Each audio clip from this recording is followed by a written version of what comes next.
Assalamu alaikum everyone. Hello everyone. Hi everyone. I am Raja Mia and I will be doing a Daily Mail newspaper review.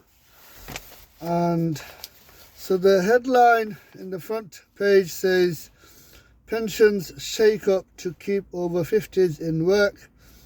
Pension reforms to bring back over 50s back into the workplace. The ministers are looking into it. Yeah, and the story is in page 6. And you see, reading is good. I like to read the newspaper. Also, I like to read books. At the moment, I am reading a book called Prisoners of Geography by Tim Marshall. It's very interesting. There's a little bit of politics. And also, for example, Prisoners of Geography. So it's like Russia is right at the top and it's very cold and it's a disadvantage where it is. So that's what it means, Prisoners of Geography. Some countries are like Maldives is affected by the climate change because it's, I think below the sea level, something like that. So that's what, the book is about, Prisoners of Geography. Now, carrying on with the newspaper, there is this teachers' strike set to, so the teachers' strike set to affect over 4 million pupils. I will read a little bit. So let's see, it says, millions of children face being turned away from class because of strikes by teachers next week. Half of state schools in England and Wales, as many as 12,000 in all, are expected to close on Wednesday in a pay dispute. 6 more days of walkouts are planned over the coming months, with around 4.5 million youngsters likely to be affected.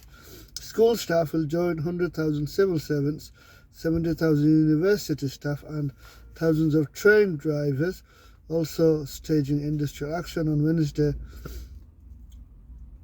So yeah, you could read, this is page 4, and then let's carry on. So carrying on with the newspaper summary, page 7, Daily Mail, 28 January, Saturday.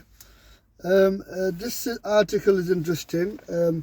Our Prime Minister Rishi Sunak believes he can still turn it around, meaning turn the economy around, hopefully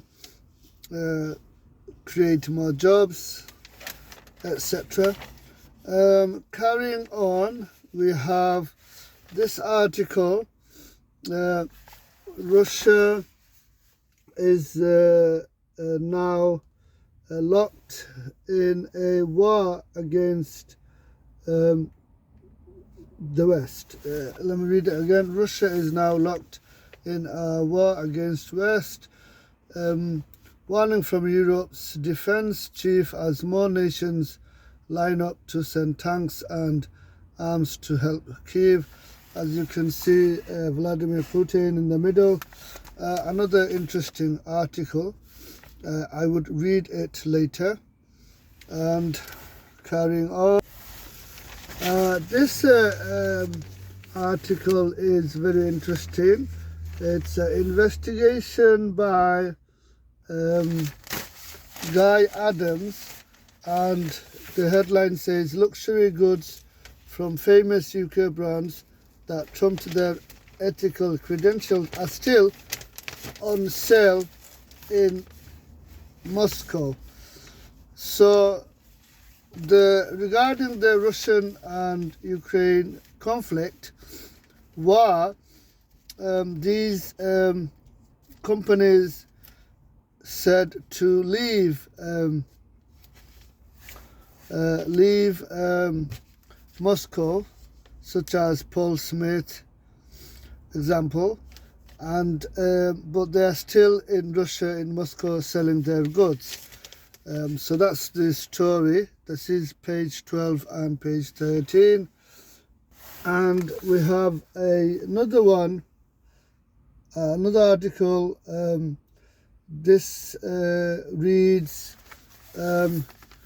Putin's fighting with even more savagery than Stalin, but Andrew Neil believes, and I think this article is by Andrew Neil, believes Western firepower will prevail with profound consequences.